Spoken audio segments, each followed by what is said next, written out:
Hi hello, இன்றைக்கி சக்கரை பொங்கல் எப்படி செய்யலாம் அப்படிங்கிறத பார்க்கலாம் வாங்க. அதுக்கு ஒரு பாத்திரத்தில் 3/4 பாகம் அளவுக்கு பச்சரிசியும் 1/4 பாகம் அளவுக்கு பாசிப்பருப்பும் எடுத்துகிட்டு நல்லா கழுவி வச்சுக்கலாம். 3வது டைம் அரிசியை கழுவுற தண்ணியை மட்டும் தனியாக எடுத்து வச்சுக்கோங்க. அரிசியும் பருப்பும் ஒரு 15 நிமிஷம் அளவுக்கு நல்லா ஊறட்டும். இப்போ நம்ம பொங்கல் வைக்கிற பாத்திரத்தை எடுத்துக்கலாம். ஏற்கனவே எடுத்து வச்சிருந்த 1 கப் தண்ணியும் ப்ளஸ் 4 கப் மொத்தம் 5 கப் தண்ணி ஊற்றிருக்கேன். கூடவே 4 கல்லுப்பு சேர்த்துக்கோங்க. தண்ணி நல்லா கொதிச்சு நுரக்கட்டி வரும்போது நம்ம ஊற வச்சிருந்த பருப்பையும் அரிசியும் அதில் சேர்த்துக்கலாம்.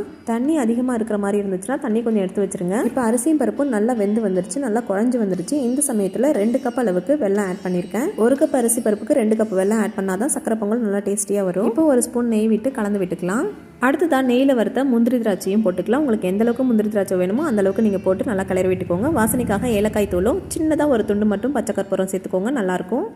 இப்போ அடுப்புலேருந்து சக்கரை பொங்கலை இறக்கி வச்சுட்டு 2 ஸ்பூன் நெய் 2 ஸ்பூன் தேன் மட்டும் விட்டு நல்லா கலந்து கொடுத்துட்டிங்க அப்படின்னா குழைவான மிருதுவான சக்கரை பொங்கல் சூப்பராக ரெடி ஆகிடுச்சு. இந்த வீடியோ பிடிச்சிருந்தா லைக் பண்ணிக்கோங்க, சப்ஸ்கிரைப் பண்ணிக்கோங்க. பாய்.